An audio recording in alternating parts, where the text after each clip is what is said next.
La vocation de Girls at Work, c'est de proposer une communication qui touche et éveille la part féminine des gens. Avec le thème de l'amour pour la Saint-Valentin, on voit une nouvelle fois que le féminin est un vecteur fort pour les marques. Son enjeu, c'est d'intervenir dans l'état d'amour, qui est communion, ce que nous allons voir avec Frédéric Lenoir, et dans la relation amoureuse, qui est communication, avec notre invitée Aruna Lipschitz.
Le féminin est la partie enfouie et inaccomplie de chacun, qui doit être retrouvée, épousée, pour nous permettre de muter et de manière imagée faire naître l'enfant en nous.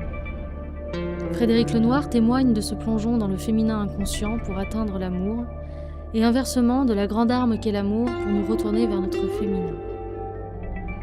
Dans cette relation d'empathie avec la nature, de sympathie, d'échange, de don, la gratuité est très importante. Et on est dans une relation entre l'être humain et toute cette nature qui l'environne, qui est harmonieuse et qui se veut la plus harmonieuse possible. Et je pense que cette humanité première féminine, on en a profondément la nostalgie aujourd'hui, parce qu'on voit ce qu'a donné finalement une civilisation humaine construite sur des valeurs typiquement masculines. Dans la relation, l'union du masculin-féminin est mise à l'épreuve, car les éléments qui communiquent sont au nombre de 4. Le féminin et le masculin de l'homme, et le féminin et le masculin de la femme.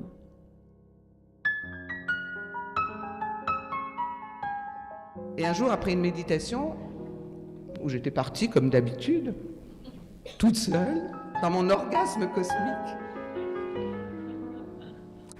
je redescends, puis il n'était pas loin, et il s'arrête tout d'un coup, il plante ses yeux dans les miens, il me dit « Dites-moi, est-ce que vous connaissez la couleur des yeux des gens que vous aimez ?» Qu'on appelle le triangle de Salomon ou 10 étoiles de David, c'est les 2 triangles.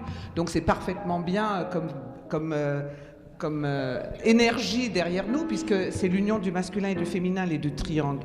Et en même temps que c'est l'union du masculin et du féminin, ce qu'il faut noter, c'est que dans les traditions orientales, c'est le symbole du chakra cardiaque.